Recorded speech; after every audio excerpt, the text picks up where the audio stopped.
Bahraich encounter में 2 लोगों का एनकाउंटर किया है और अब 5 लोग कुल गिरफ्तार हुए हैं, 2 का हाफ एनकाउंटर किया है। क्या कहेंगे? उत्तर प्रदेश में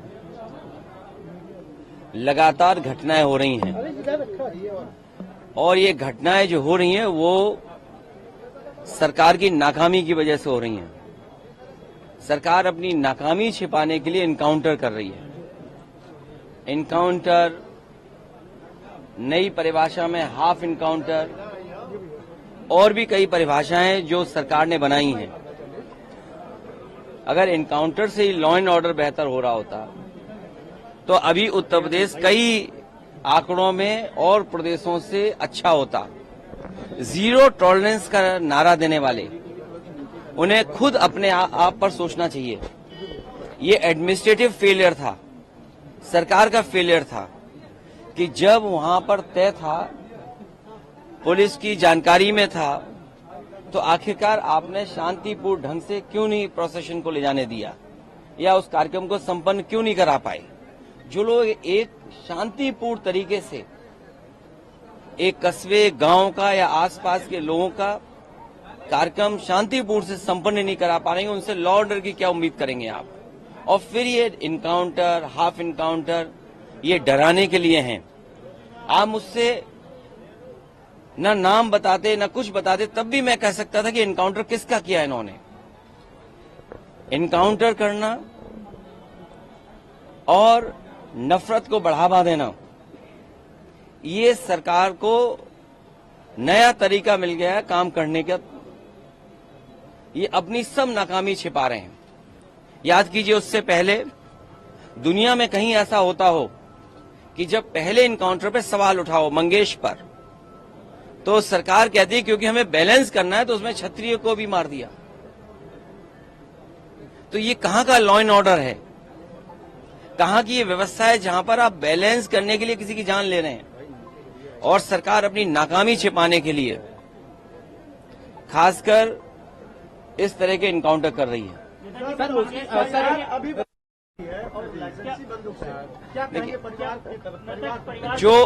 जो घटना हुई दुखद हुई, जो घटना हुई दुखद थी और ऐसी घटना समाज में न हो। जो वहां पर फेलियर था, हमारे साथी ये पूछ रहे हैं कि आप क्या करते या क्या परिवार से मिलेंगे। जो दुखी परिवार होगा उसको न्याय दिलाने के लिए हम लोग काम करेंगे। लेकिन सवाल ये वही खड़ा हो जाता है कि सरकार की नजर में भेदभाव नहीं होना चाहिए।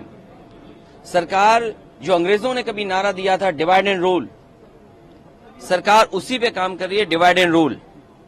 ये आम लोग जानते हैं, आम लोग ये बात जानते हैं। और आप तो पत्रकार लोग हैं, बुद्धिजीवी हैं और पड़ोसी जिले का मामला है। आप मुझसे बेहतर जानते होंगे कि ये घटना हुई नहीं है, घटना कराई गई है।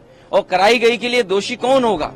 अगर जान गई है किसी की भी, हम दुख में शामिल हो सकते हैं, मुख्यमंत्री जी मिल सकते हैं, लेकिन कराई किसने है इस पे आप लोग बेहतर जानते होंगे।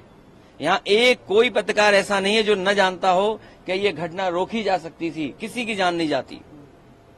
अगर जान गई है, हम दुख बांटने से ज्यादा, जो आज सरकार भी दुख बांट रही है, सरकार को इस बात पे दुख करना चाहिए था कि घटना क्यों हो गई, होनी नहीं चाहिए थी। सर, सरफराज की बहन का कहना ये है कि कल पुलिस ने गिरफ्तार किया था और आज एनकाउंटर दिखाया, कल गिरफ्तार। ये उत्तर प्रदेश की पुलिस को बिगाड़ दिया है। उत्तर प्रदेश की पुलिस को बेहतर करने के लिए डायल 100 से लेकर के और सुविधाएं दी। कई कार्यालय इन पुलिस के पास नहीं थे, वो कार्यालय दिए। कई इंफ्रास्ट्रक्चर के काम किए सरकार ने। लेकिन जो पुलिस का तरीका हो गया है, जब कभी भी जांच होगी, बहुत से दोषी लोगों के खिलाफ कार्रवाई होगी, जेल भी जाएंगे। और आपको तो वो दिन भी याद होगा जिस समय अखबार में निकला था, इसी प्रदेश के, इसी सरकार के सबसे पहले डीजीपी, उन्होंने कहा कि ये पुलिस जो आज इनकाउंटर कर रही है, कल इनके साथ कोई खड़ा नहीं दिखाई देगा। जो इनकी सरकार के पहले डीजीपी हों, वो इन पर सवाल खड़ा कर रहे हों कि ये जितने भी इनकाउंटर हो रहे हैं, इनकाउंटर नहीं है, ये हत्या हो रही है। इसीलिए उन्होंने कहा कि जो लोग ये हत्याएं कर रहे हैं, एक दिन ऐसा आएगा जब इनके साथ कोई खड़ा नहीं होगा। और मुझे सुनने में यहां तक आया है, आप बेहतर बताना इस बात को, कि जिस व्यक्ति ने पहला वीडियो वायरल किया उस प्रोसेशन का, उस पत्रकार के हाथ या पैर में बहुत चोटें आई हैं। उसमें बीजेपी के लोगों ने उसे बहुत मारा है। अगर बीजेपी के लोग पत्रकार को मार रहे हैं या बीजेपी के लोग पत्रकार को जेल भिजवा रहे झूठे मुकदमे में, तो समझिए क्या छिपा रहे हैं, कुछ तो छिपा रहे हैं ना। अरे मुख्यमंत्री जी से जो मिलाया हो उसे क्या मुआवजा, क्या नौकरी की बात करें हम। अच्छा बताइए, मुख्यमंत्री जी के साथ जो 2 घंटे वक्त गुजारा हो, उन्हें तो सरकारी नौकरी देनी चाहिए। और फिर जो फेक इनकाउंटर में निकलेंगे उनको क्या नौकरी देंगे क्या? ये अगले दिन 2027 में अगर आप जो समाजवादियों ने काम किए उससे बेहतर काम करके जनता को सुविधा देने का काम करेंगे। 2027 में कानून व्यवस्था किस तरह से बदलाव ये आप मुझसे बेहतर जो पुलिस के अधिकारी खड़े हैं उनसे चुपचाप पूछ लेना, और आप नाम डिस्क्लोज मत करना, और ये पूछना कि किस सरकार में पुलिस के लिए काम अच्छे हुए। बिहार में शराबबंदी के बावजूद 32 लोग शराब पीकर, तो योगी जी से क्यों नहीं पूछने जा रहे हो शराब कैसे जा रही है बिहार में?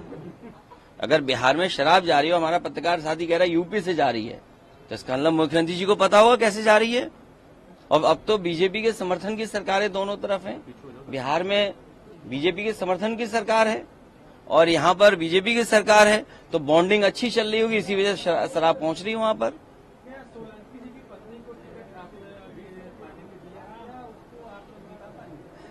अगर आपको और कोई सुझाव देना हो तो बता दो। वो जीतेंगी, अच्छे वोटों से जीतेंगी। उन्हें भी झूठा फंसाया इसलिए कि वो मुस्लिम